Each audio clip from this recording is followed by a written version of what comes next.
When folks talk about abandonment, they don't typically think about it's them abandoning themselves. Yeah, abandonment can definitely look like you, you know,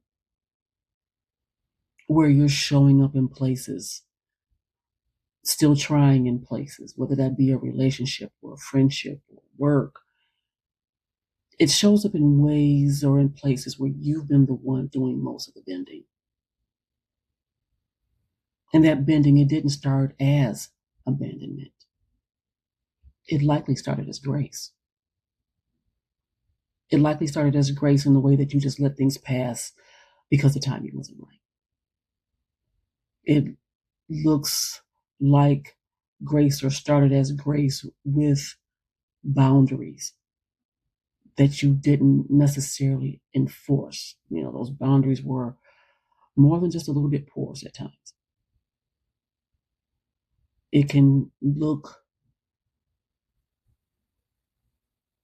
it can look like those thoughts that you keep to yourself because you weren't really sure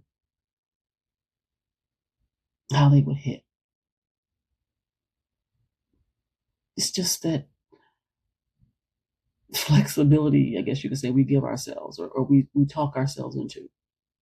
And you tell yourself that you are indeed being considered, that you are indeed giving grace. And grace is indeed real and necessary, but it does have a cost. And for a long time, you did not add it up. It's this understanding that self abandonment doesn't necessarily happen in relationships that are cool. It happens in ones that are uneven. In those spaces where one person bends and the other one doesn't, where one extends that grace again and again while the other person is simply receiving it. But don't get me wrong, this is not always maliciously done by someone. Sometimes it simply just never occurs to them that they should move. And that's because you were the one doing all the moving, all the adjustment, all the making room. And from where they stood, everything looked fine. Everything was good. But that sets a pattern in place. It makes it where you are the one who keeps things steady. You are the one who understands why they reacted, or you consider their stress, their perspective, their lens. And at the same time, you're just setting yours to the side. Grace without reciprocity becomes accommodation. And accommodation without awareness becomes disappearance. Not some crazy Mandrake the magician poof disappearance, because you're still there, but you're smaller. You're more careful. You're more filtered. And the crazy thing is that they may not even know it's happening. Because from where they sit, everything is cool. Everything is working. Because you're still there. You're still understanding. And you're still adjusting. There's absolutely no signal to them that anything needs to change. So nothing changes. And somewhere in all of that, you start to feel tired. Not of them, but tired of yourself. You're recognizing that there's this constant adjustment and this distance that is growing between what you feel and what you allow to be seen.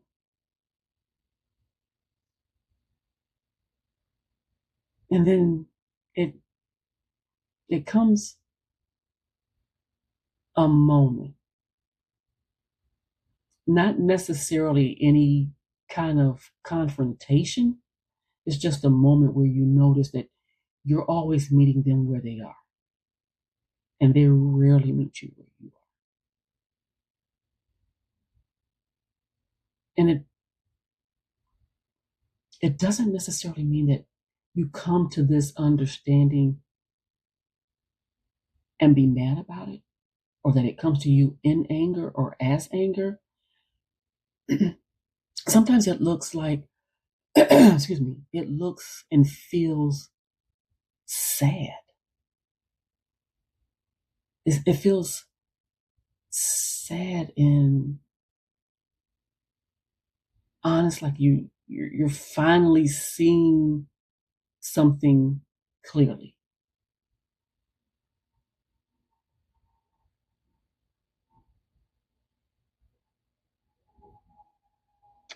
It's like you're finally seeing something clear that you have been working very hard not to see, at least not directly anyway. I'm not saying this to make it seem like the other person is a villain or that they're somehow the bad guy. Because the person on the other side may indeed be someone who loves you deeply. But love doesn't automatically create equity in a relationship. Just because they care, it doesn't automatically create reciprocity in that relationship. Because you can indeed be in a relationship and be full of genuine feelings for this person and still be losing pieces of yourself inside of it. That's the abandonment part.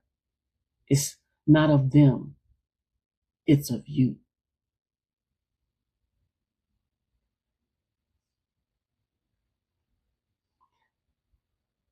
But on that return, the return of self, there it doesn't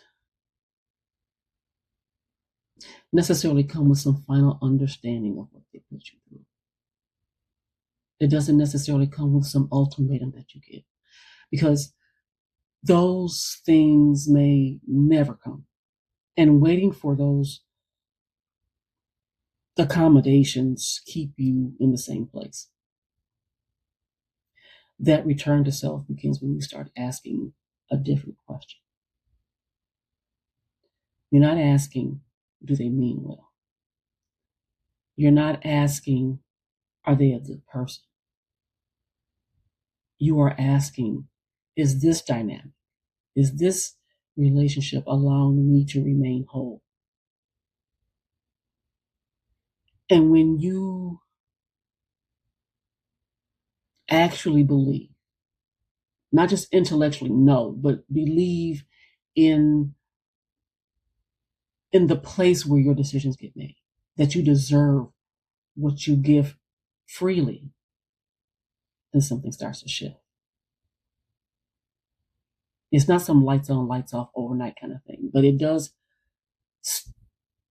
help you start holding your own perspective a little more firmly, because you start catching yourself. You start catching yourself in the middle of making an accommodation. You start letting what you actually feel take up the space that it was always owed. And that is the work. Not perfection, not ever compromising, just never again losing track of where you end and the accommodation begins. Where you start choosing yourself in the moments where you used to disappear.